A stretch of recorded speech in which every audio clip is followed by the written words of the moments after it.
As Johnny said, it is good to see each of you here this evening. We are continuing our studies of Proverbs. We're in Proverbs chapter 18 for our study this evening. It is good to have a number of visitors with us. We're always delighted to have visitors, and we hope that you will benefit from the time that you spend here with us in our Bible study this evening. As we have emphasized throughout the study of the Proverbs, to this point, basically what we're looking at is different thoughts, very seldom from verse to verse carrying the same idea or a continuing idea.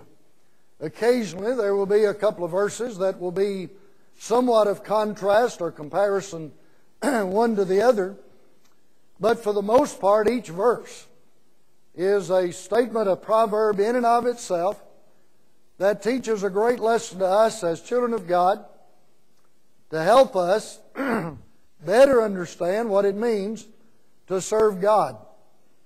And so we continue to look at some of these in chapter 18 this evening. Through desire, verse 1, a man having separated himself seeketh and intermeddleth with all wisdom. A little bit of a translation problem here in the King James. Going back to the original and looking at some of the things involved there, the idea really expressed in this proverb is that when a man desires to separate himself from his friends, he'll find a way to do it. And yet when he does that, generally, he'll do it to his own hurt. That's really what is involved in a roundabout way. The idea here is that here's a man who wants to separate himself, nothing wrong necessarily with his friends. Now, there are times when people need to separate themselves from their friends. When one is involved in the affairs of the world, running with people of the world, encouraged by those friends to participate in the things of the world, they need to separate themselves. Evil companions corrupt good morals, good manners. 1 Corinthians letter, Paul writes. But this is not the concept of this proverb. This is just the idea that here is a man, for whatever reason, is just wanting to separate himself from those friends. And when he does, his lifestyle is not going to be good. That's kind of wrapped up in that word intermeddleth. He's going to get messed up with things in which he has no business. Who do we choose as our friends?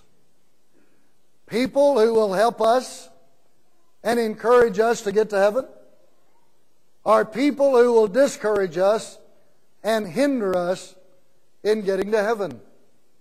That ought to be a major concern to every one of us. Those with whom we spend time. Will they help us? Will they hinder us in our trip to heaven? In verse 2, totally disconnected with verse 1 for the most part, a fool hath no delight in understanding, but that his heart may discover itself. What do you get from that proverb?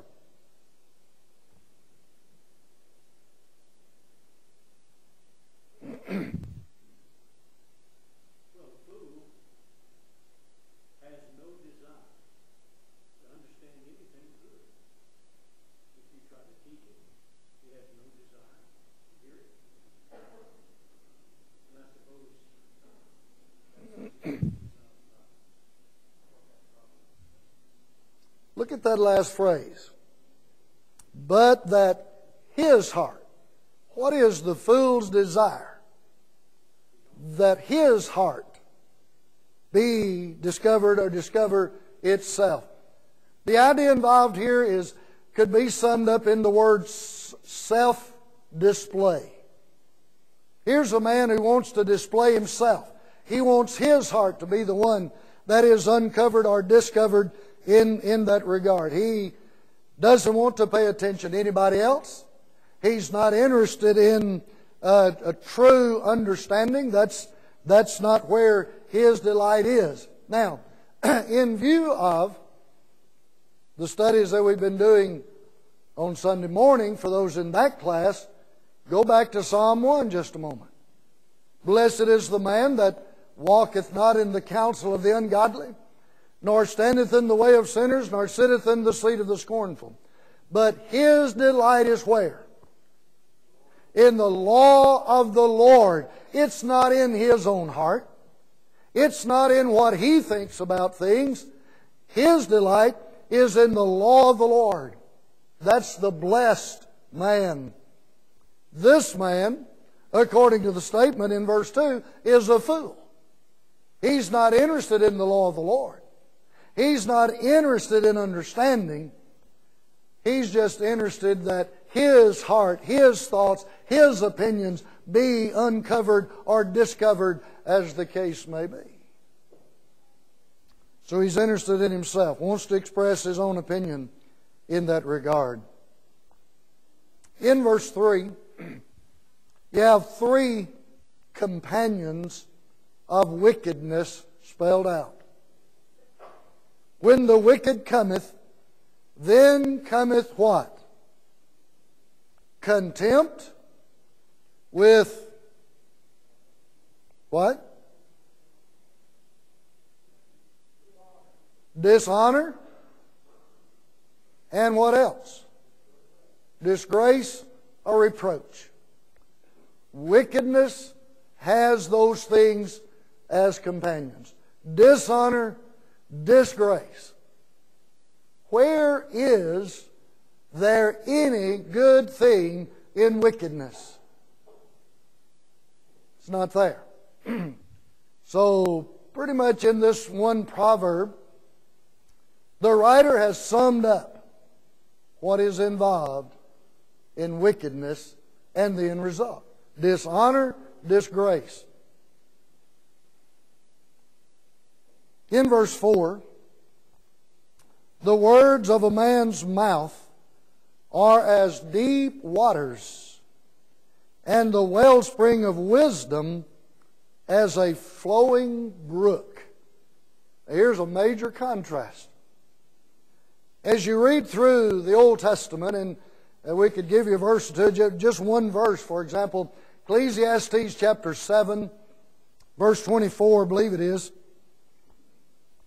You have a reference to those deep waters. And throughout the Old Testament, the concept of deep waters carries the idea of darkness and mystery. But that's in contrast to what? Look at the latter part of the verse. A wellspring of wisdom is like what? A well-flowing brook. What picture do you get of that well-flowing brook? Think about Psalm 23. He leadeth me beside the still waters. He restoreth my soul. The idea of peace and quiet, serenity, as opposed to the deep waters that pose great danger. So, the words of a man's mouth. Have we run across anything like this before? Every week, every chapter, we're seeing verse after verse after verse that warns us about our mouths and the use or improper use of them.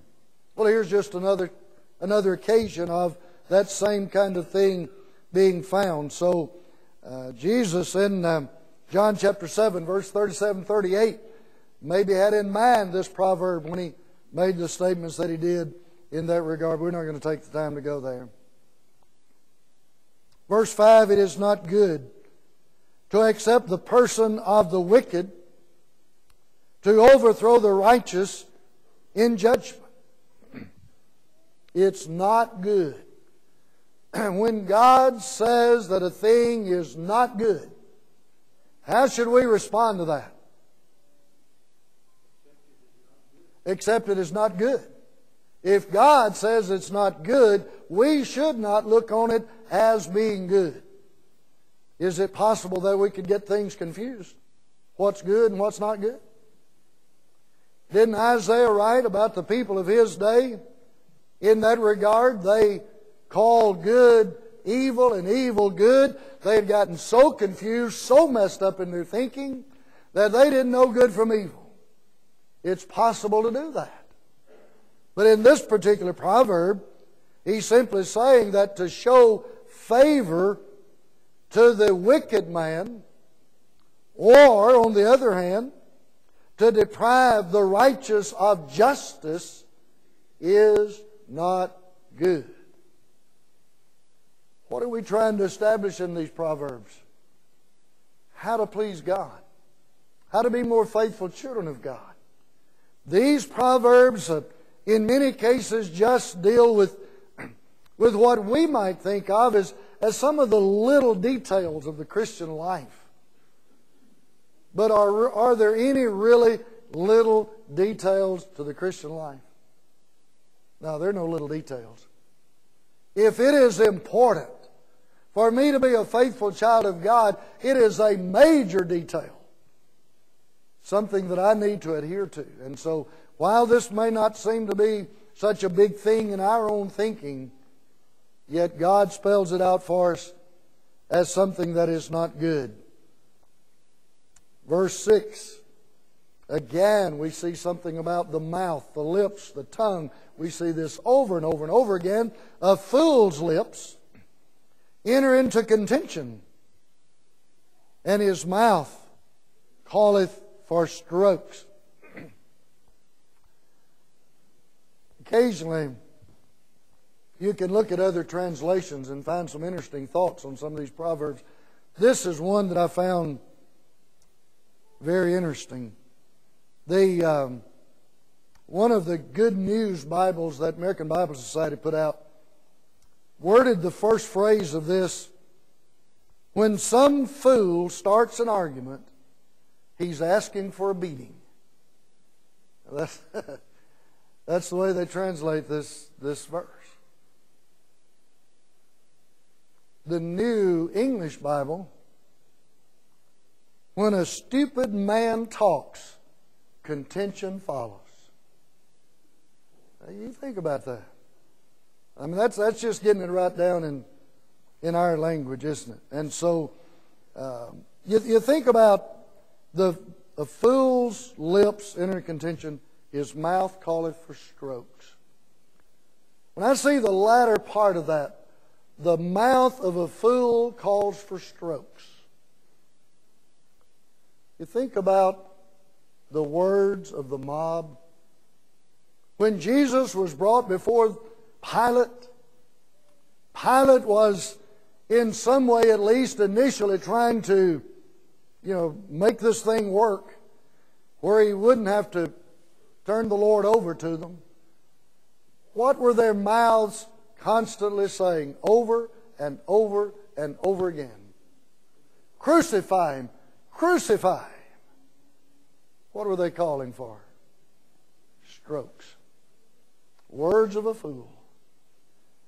You'll find it nowhere manifest to a greater degree than right there.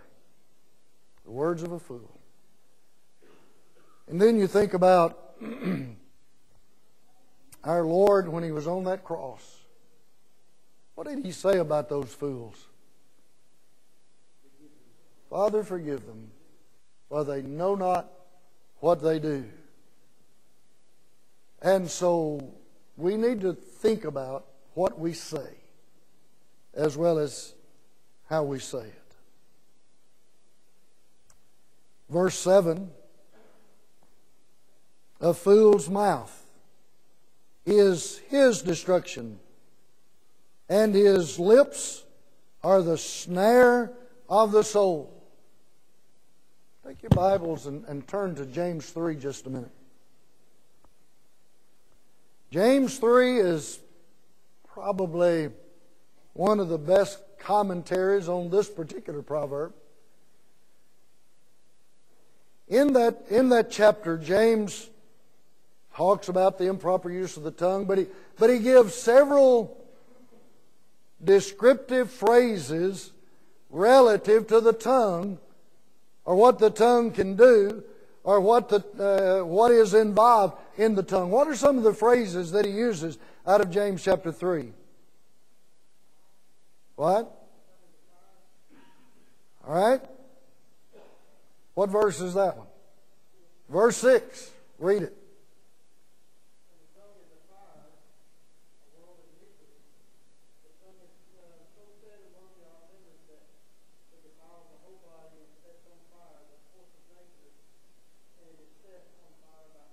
All right. He actually uses two phrases there, doesn't he? The tongue is a what? Fire. Now, we had nothing more than that. Would we assume that that is a point of compliment? No. Fire often destroys. That's basically what he's saying, taking it in the rest of its context. It is a world of what? Iniquity. Do you see any other phrases in that chapter that lends to explanation of the tongue as is used in that chapter? What? Verse 8, read it.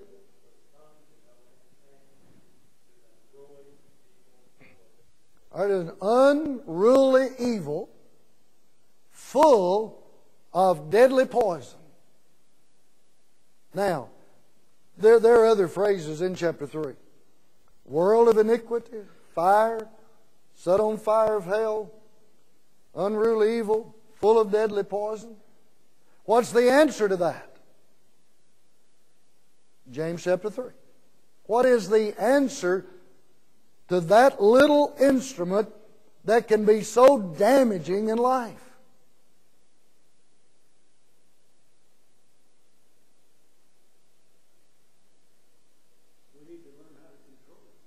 What does James say do to it? Put a bridle on it. Put a bridle on it. You can't tame it. So what are you going to have to do? When can you take the bridle off? You can't, because you can't tame it. Men can tame the most vicious of animals. Always been amazed, and sometimes it backfires. But I've always been amazed with the bigger circuses and whatever, how the huge animals that they have, and they can just make them do whatever they want them to do. But what about this little bitty member of our own physical body? It cannot be tamed. So put a bridle on it. Be careful. Think before we speak. I understand the context, but I also think about a statement that James makes in chapter 1. Let every man be swift to hear, slow to speak. Slow to speak. Now that doesn't mean slow down like you're from Georgia. That's not the slow down that he's talking about there. What's he saying? Think before you say anything. Be slow of speech. In that particular context, the idea is be careful about blaming God for things of which God is not responsible. But still, the idea and the principle is the same. Slow to speak. Be careful. I was just thinking the other night, after we had one of our classes, and then a few days later getting ready for another chapter, I just wondered if there was anybody who's sitting in the class who's saying, well, why do we just have to go over and over and over the same old thing again? Every time we turn around, we're looking at a verse that has to do with the tongue, has to do with the mouth, has to do with the lips. Why do we just have to keep on going over and over and over the same thing? What is the answer? God keeps on going over and over and over the same thing. Why? Because it is a major problem of humanity. That's why we keep going over it and over it and over it again. We need to learn the value and responsibility of how we use our mouths, how we use our tongues. It's obviously of major concern to God because He just goes over it and over it and over it again. And that's what a lot of these Proverbs are all about in that regard. You have another one in verse 8, the words of a talebearer. Some of the other versions give the word whisperer there. The words of a talebearer, whisperer, are as wounds, and they go down into the innermost parts of the belly. Now this kind of ties in with what James said in James chapter 3. The destructive nature of our words, the words of a talebearer, the words of a whisperer. They go down to the innermost parts of the belly. He also that is slothful in his work is a brother to him that is a great waster. So he's shifting gears here. But this is not the first time we've come across this concept, is it? Those who don't want to work, those who don't like to work, those who are not interested in work. We've noticed some proverbs before that basically say to us that kind of an attitude will lead to poverty. If you don't want to work, you're probably going to wind up rather poor. So this has to do with one's attitude toward work. What did Paul say in Colossians chapter 4 about work and about us as workers? Huh? No, that's Paul writing to Timothy. But that's a good point. If a man will not work, neither should he eat. Those are God's words through Paul. But in the Colossian letter, as he's talking about, and there he uses the concept of masters and servants. About the closest thing we can relate to that in our current society is employer-employee relationships. But in that regard, how are we to respond as employees, or in the case of Paul's writing, servants, in that context? How are we to accept our responsibility? As unto the Lord. Is that the way most people accept their responsibility on the job? No. When people look up and say, oh, here comes the boss, we better go to work. No, Joyce, I didn't say a word about you. Here comes the boss, we better go to work. We're working to please whom? Man. But our work is to be as unto the Lord. He sees us on the job. He knows how honest we are in our dealing with one another on the job. He knows our attitude toward our relationships with others in that regard. So it's not to please men, but it's to please God. So our attitude toward work in that regard. I love verse 10. It's a great comfort to the child of God. The name of the Lord is a strong tower. The righteous runneth into it and is safe. So basically what he's talking about here is the name of the Lord. It serves as what for us? As a safe haven. As a strong fortress for us. Look at a couple of other verses in that regard. Look in the Psalms just a minute. In Psalm 9, for example.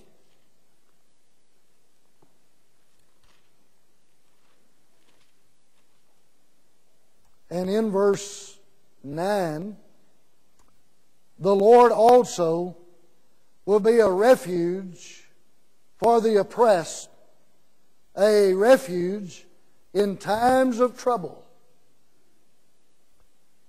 What do we remember about the cities of refuge, the Old Testament? Remember anything about those? That ring a bell to anybody? All right, there were these cities of refuge. What was their purpose? Go ahead, boy, y'all were all over that one, weren't you? I mean, voices came from everywhere. I'm not used to that. Somebody, go ahead.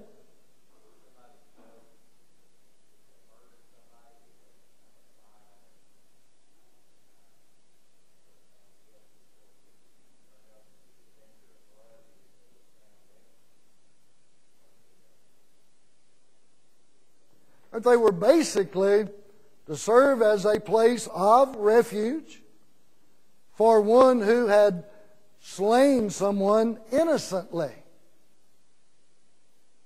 Now, as you mentioned, if they were to have been found guilty, they would have been thrown out of the city and dealt with. But it was a place where, figuratively speaking, they could not be touched by those who would try to do them harm or to take vengeance on them for what they'd done in their innocence in that regard. What is God to us? He's our strength. He's our refuge. Our relationship to God is what gives us the strength to withstand the evil forces of Satan. Ephesians chapter 6, put on the whole armor of God that you may be able to do what? Stand against the wiles of the devil. So who do we turn for help? I think oftentimes about in the Old Testament, the nation of Israel, when, for example, if Egypt was coming up out of the south against Israel, where was Israel's strength? Where was their strength? Well, you know the answer to that. The Lord. But so often, where did they turn? To Syria or Assyria to come in and help them? Why? Has God ever failed them? As long as they were faithful to God, God had always been there for them. As a matter of fact, when they went in to occupy the land of Canaan, how were they able to do that? By virtue of the fact that God said, I'm going to give you that land. I'm going to give it to you. So that means they can just walk in and sit down and take it, right? No. They had to fight for it. They had to go in and besiege those enemies. Didn't do exactly what they were supposed to have done there. They were supposed to drive them out. They didn't do it. And they paid for it later on. But they had to fight for it. But who was it that assisted them, carried them through those battles to where they could ultimately occupy that land? God did. I'm going to talk about it, Lord willing, a little bit Sunday morning. Give you a little bit of a preview. Sunday morning's lesson. Joshua chapter 1. Joshua has now become the leader of the nation of Israel. New leader, new territory. What did God say to him? Be strong, be of good courage. There will not be a man who will be able to stand up to you as long as you're obedient to me. That's basically what God said to him. And so when Joshua led that nation in across the Jordan, city of Jericho, what happened? Those walls came down. Why? Because they marched around the city 7 times, like God said, right? Excuse me? And they marched around the city 7 times, right? No. How many times they marched around that city? You reckon why the number 13 is unlucky? You're not going there. No. They marched around it 13 times. But what's the key? And some of you have already said it. They did what God said do. The walls came down. The walls just fell apart in 1 or 2 little places, right? No, every man went in straightway before him. That's how devastating it was to those walls. Oh, but then they go up to Ai, which is just a small little place. And they couldn't even take it. How could they take this big fortified Jericho over here, but they couldn't take this little city of Ai? They disobeyed God. Disobeyed Him. And so as long as they were obedient to God, they could trust in God. God never failed them. So why, when it would come time for the Egyptians to come up against them, why would they go to Assyria? Why would they go to Syria for help as an ally? Evidence that their faith in God was not what it ought to be. God is our refuge. Another, and matter of fact, Psalm 46:1 says that. God is our refuge, a very present help in trouble. He's there for us. He's not going to let us down. Psalm 91 in verse 2 is another verse that goes along that same line.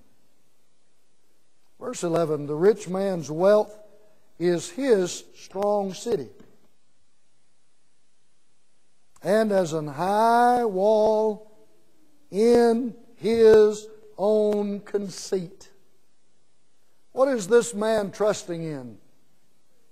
Riches, wealth, material things. How far is that going to get him? If you want to know how far that's going to get him, just turn and read Luke chapter 12 and verse 20. I believe it is verse 20. With regard to that rich farmer, what did the Lord say? This night thy soul shall be required of thee. Then whose shall those things be?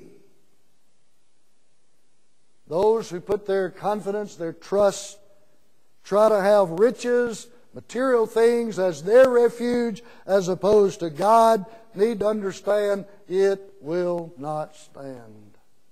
Lay up for yourselves treasures in heaven, where neither moth nor rust doth corrupt, and where thieves do not break through nor steal. That's where our treasure needs to be.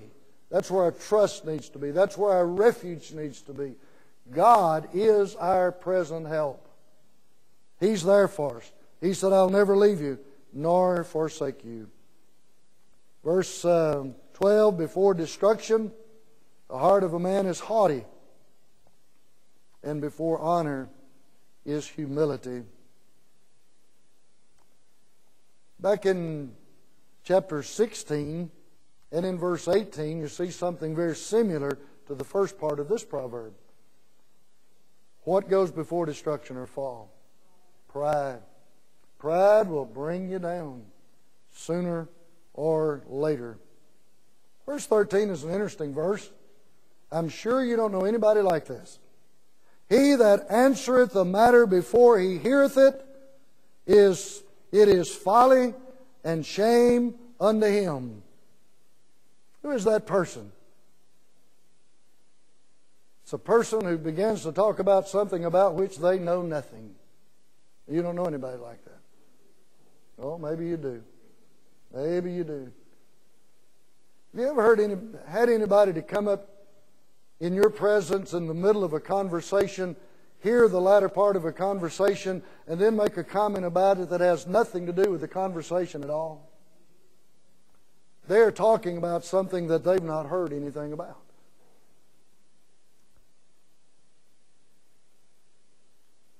So get the facts before you talk about something. Don't depend upon hearsay. Don't depend upon what we think the situation is. It could probably be done, I guess, with our modern technology around here, but so way back sometime, somebody sent me an email with some illustrations of jumping to conclusions. And there's 5 or 6 of them on that are beautiful illustrations. I think about one of them. Here's a man who's taking his daughter and her friends to a movie, and it shows them. They're driving down the road, boy, they're bebopping to the music, they're just having a good time. But on the way, they wanted to stop and pick up something at the store. And so the dad gives the daughter some money, or sends her into the store. She forgets the money, so she comes back, leans into the window on the passenger side, and a police officer pulls up behind them. What do you think he's going to question them about? Prostitution. Here's a young girl leaning in the window to an older man, and money is being exchanged. And all it is a man giving his daughter money to go in the store and buy something. Jumping to conclusions. And there are several others like that, but don't talk about things about which you don't know. Get the facts. Get it straight. The spirit of a man will sustain his infirmity, but a wounded spirit who can bear? Here's basically our attitude toward life. Helps us through the difficulties of life. A man of strong spirit. This is talking about the inner man. How often have we heard when somebody has a serious illness, why, with the attitude they've got, they'll make it. They will make it. They'll pull through. They're strong of spirit. On the other hand, sometimes we hear of those who get very ill, sick, and they just give up. Wounded spirit. Don't usually pull through very well. Our attitude toward life helps us bear up under infirmities. A man's gift, verse 16. A man's gift maketh room for him, and bringeth him before great men. A man's gift. Here's a benevolent spirit. How is a benevolent spirit usually received by those around? You appreciate somebody like that. You respect somebody like that. Oh, they do so much good. They're helping somebody here. They're helping somebody there. It just makes room for that individual in the hearts and lives of other people. Man's gift makes room for him. Encouragement for us to be a benevolent people in that regard. Verse 17, he that is first in his own cause seemeth just, but his neighbor cometh and searcheth him. A man that is first in his own cause seemeth good. What kind of man is that? Pretty much that same man that we looked at a while ago who desires self-display. He wants to present his opinion. He wants to be the center of attention, if you please, in that regard. But then the neighbor comes and searches, and the implication there is he doesn't find the situation exactly the way the man sees himself. There's an old proverb, and this is not in the book of Proverbs, so it's just an old proverb of the world. One tale is good until another is told. You think about that a little bit. One tale is good until another is told. Somebody can always top your tale in that regard. Exactly. And that's basically the idea. If the only thing I have to go on is what I think about myself, I don't have a lot to stand on. But if people can search me and find me to be what I claim to be, that's one thing. But if they can't, then that's another story. That's the other side of the story. So certainly, and in view of what you said, it's amazing how often adults who ought to know better seem to forget that there are always two sides to every story. Then usually there's truth somewhere else. But there are always two sides. Always two sides.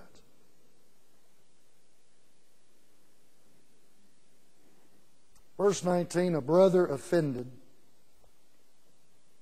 is harder to be won than a strong city, and their contentions are like the bars of a castle. What's the warning there for us? What do you think he's trying to say to us? Be careful.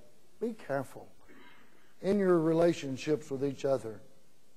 Because if you offend somebody, then what is your problem? Trying to get them past it. And that's not always easy to do. It can be very difficult at times, so be careful. Of course, the Bible talks about offense anyway, doesn't it? In that regard, even in the New Testament. Yes, sir.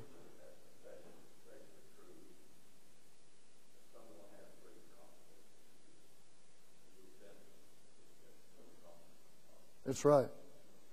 That's right. If you violate that confidence, then that's makes it more difficult. Verse 21. Oh, here we are, right back to the tongue again. Death and life are in the power of the tongue. They that love it shall eat the fruit thereof. Basically what he's saying here, and especially in the latter part of the proverb, is that we must be willing to accept the consequences of what we say. Be willing to accept the consequences of what we say.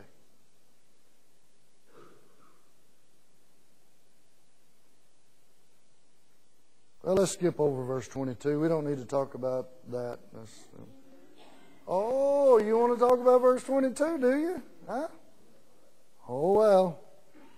Whoso findeth a wife findeth a good thing, and obtaineth favor in the Lord. Jimmy, help us out there on that, if you will, please. All right. All right. Obviously, in that context, what kind of wife is he talking about? A good wife, a Christian wife. Now, where is the commentary on verse 22? Where's the commentary on verse 22? Chapter 31. Chapter 31. And we'll get to that at a later time. All right. All right, I guess that was the second bell, so we better quit. We'll pick up, Lord willing, with chapter 19 in our study next week.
Just a few announcements before Brother Sidney offers the invitation this evening.